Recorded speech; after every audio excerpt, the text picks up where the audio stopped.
ক্ষমতায় না গিয়ে অনেকে ক্ষমতার দাপট দেখাচ্ছে, প্রশাসনিক কু করার চেষ্টা করছেন। আগামী নির্বাচনে চলে বলে কৌশলে কেউ কেউ আমরা শুনতে পাই বিভিন্ন জায়গায় বসে ষড়যন্ত্রের জাল বুনছেন। জনগণ ভোট দেওক না দেওক, ক্ষমতায় আমাদেরকে যেতে হবে। বন্ধুগণ, বেলা শেষ, দিনও শেষ, ওই সূর্য ডুবে গেছে। এ বাংলাদেশে এটা আমরা হতে দেব না ইনশাল্লাহ। আপনারা চিংড়ি মাছের চাষের এলাকার মানুষ খুব ভালো করে জানেন, চিংড়ি যখন দৌড়ায় সামনের দিকে পথ খুঁজে পায় না, শুধু পিছনের দিকে যায়। মনের জ্বালায় অনেকে আমাদের ব্যানার, ফেস্টুন, প্লেকার্ড, আমাদের পোস্টারগুলো ছিঁড়ে খান খান করে ফেলছেন।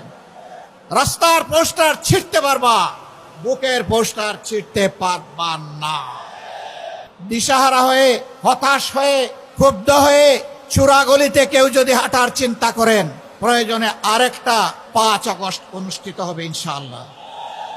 এই ঐক্যই আগামী দিনে বাংলাদেশের জাতীয় সংসদে যাবে বিজয়ীর বেশে ইনশাআল্লাহ। আমরা এই 8 দলের বিজয় চাই না, আমরা 18 কোটি মানুষের বিজয় চাই। আমরা আল্লাহর কোরআনের বিজয় চাই। আজ যিনি অত্যন্ত সংকটজনক অবস্থায় আছেন, জাতির এক শ্রদ্ধার কেন্দ্রবিন্দুতে যার অবস্থান, বেগম খালেদা জিয়াও কখনো 72-এর সংবিধানের পক্ষে কথা বলেননি।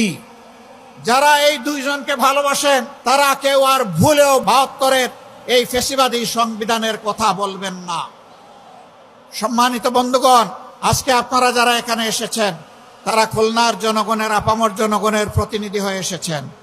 আমরা আপনাদের কাছে অনুরোধ জানাবো, ব্যক্তিগতভাবে এই নেতৃবৃন্দ খুলনার প্রত্যেকটি ঘরে, অন্তত প্রত্যেকটি এলাকায় গিয়ে যদি জনগণকে সালাম দিতে পারতেন খুব ভালো হতো। কিন্তু 18 কোটি মানুষের এই দেশে সারা বাংলাদেশে নেতৃবৃন্দকে দৌড়াতে হবে। এ কাজটা তাদের পক্ষে এককভাবে সম্ভব হবে না। তবে আপনারা যদি সবাই সিদ্ধান্ত নেন, আপনারা এই নেতৃবৃন্দের আওয়াজের প্রতিধ্বনি প্রত্যেকটা ঘরে ঘরে পৌঁছে দেবেন, তাহলে অবশ্যই এটা আপনাদের পক্ষে সম্ভব হবে।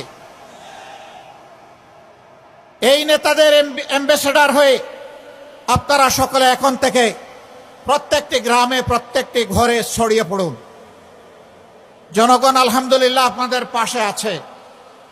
আজ মুখ খুলে কথা বলে একজন আমার রিক্সা চালক ভাইকেও যখন কোনো সাংবাদিক জিজ্ঞেস করেন আগামী ভোট কোন দিকে, দফাস করে বলে দেয় আগামী ভোট ওই দিকে। আপনাদের